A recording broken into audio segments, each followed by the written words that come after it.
আজকে আমি আপনাদের সাথে শেয়ার করব আমাদের ছুটির দিন কেমন কাটলো। ছেলে মেয়েকে নিয়ে কি রান্না করলাম আর কি খেলাম সবই আছে এই ভিডিওতে। আমার চ্যানেলে যদি নতুন হয়ে থাকেন চ্যানেলটিকে দয়া করে সাবস্ক্রাইব করে দিবেন। আর আমার ভিডিওটি যদি ভালো লেগে থাকে একটি লাইক দিয়ে দিবেন।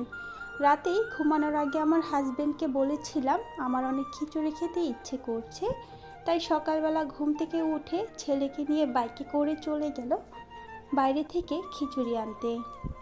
ঘরে আমি প্রায় সময়ই খিচুড়ি রান্না করে থাকি, কিন্তু আজকে কেন জানি না বাইরে থেকে কেনা খিচুড়ি খেতে ইচ্ছে করছিল। তাই আমার হাজবেন্ড আমার ছেলেটাকে নিয়ে বাসা থেকে বের হয়ে পড়ল। আর আমার ছেলেটা আমাকে ছাড়া কখনোই তার বাবার সাথে একা কোথাও যায়নি। আজকেই প্রথমবার যাবে, আমার একটু ভয় হচ্ছিল। তারপরও তার বাবার সাথে সে যেহেতু যাবে আর বাইকে উঠতে আমার ছেলেটা অনেক পছন্দ করে, তাই তাকে রেডি করিয়ে বাইরে নিয়ে আসলাম। তার বাবা বাইক বের করে নিল, বাইকটাকে হালকা একটু মুছে নিচ্ছিল, রাতের বেলা ময়লা পড়েছে বাইকের উপরে। আর আমার ছেলেটা তো কি সুন্দর বাইকের উপরে বসে রয়েছে, সে বাইক দেখলেই বাইকে ওঠার বায়না ধরে। আর বাইকে উঠলে তাকে কখনোই নামানো যায় না, অনেক টানাটানি করে নামাতে হয়। এই যে বাবা আর ছেলে চলে গেল আর আমি ঘরে চলে গিয়েছিলাম। কিছুক্ষণের মধ্যেই তারা চলে এসেছে, তাই তাদেরকে নিতে আমি নিচে চলে আসলাম। মাশাআল্লাহ, আমার ছেলেটা কি সুন্দর বাইকের সামনে বাইকটাকে ধরে বসে রয়েছে, সে তো অনেক খুশি। এই যে খাবার নিয়ে চলে আসলো, এখন তাকে বাইকে থেকে নামাতে হবে। সে তো বাইকে থেকে একদমই নামতে চায় না। খাবারগুলো নিয়ে ঘরে চলে আসলাম। আমার মেয়েটা ঘুমাচ্ছিল, সেও ঘুম থেকে উঠে পড়ল, তাই ছেলে মেয়েকে নিয়ে বসে পড়লাম খাবার খেতে। আর এখন যেহেতু খিচুড়ি খাবো, খিচুড়ি গরম গরম খেতেই ভালো লাগে, তাই প্লেট নিয়ে বসে পড়েছি, খিচুড়িগুলোকে ঢেলে নিব। আর আমার ছেলেটা এখানে বসে দুষ্টামি করছিল খাবারগুলো নিয়ে। তারা দুই ভাই বোন টানাটানি করছিল। তারপর তাদের হাত থেকে আমি খাবারটা নিয়ে নিলাম, এখন প্লেটে ঢেলে নিচ্ছিলাম। আর আমার ছেলেটা তো অনেকটাই বিরক্ত করছিল, সে বুঝতে পারছিল না এগুলো কি। তারপর তাকে আমি একটা বাটিতে করে অল্প একটু দিয়ে দিলাম খাওয়ার জন্য। আর এখানে ভর্তা এনেছিল। খিচুড়ি খাওয়ার মেন উদ্দেশ্যই হচ্ছে এই ভর্তা। এখানে অনেক রকমের ভর্তা রয়েছে, খিচুড়ি দিয়ে ভর্তা খেতে আমার অনেক ভালো লাগে। আপনাদেরও কি খিচুড়ি দিয়ে ভর্তা খেতে ভালো লাগে? ভালো লেগে থাকলে কমেন্ট করে জানিয়ে দিবেন। এই যে আমি প্লেটে করে খিচুড়ি ঢেলে নিয়েছি আর ভর্তাগুলোকেও নিয়ে নিয়েছি।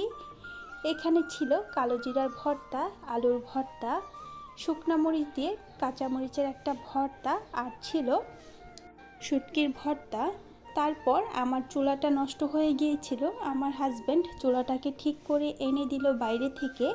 সে চুলাটাকে এনে ভালোভাবে লাগিয়ে দিচ্ছিল। আগের দিন রাতে ফ্রিজে ভাত আর তরকারি রয়ে গিয়েছিল, দুপুরবেলা সেগুলোকে খেয়েছিলাম। আর রাতে এখন রান্না করছিলাম গরুর মাংস। আর আমার মেয়েটা বায়না ধরলো সে গরুর মাংসর সাথে পোলাও খাবে। ঘরে পোলাওর চাল ছিল না, আর আমার হাজব্যান্ডও বাসায় ছিল না, তাই তাকে ফোন দিয়ে বললাম পোলাওর চাল নিয়ে আসতে।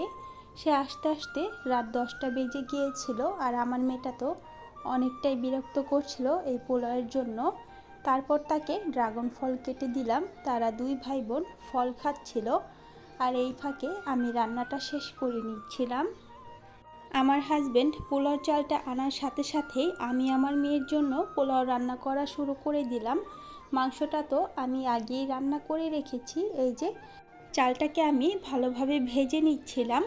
পোলাও ঝরঝরা করে রান্না করার মেন প্রসেস হচ্ছে পোলাও চালটাকে ভালোভাবে ভেজে নিতে হবে।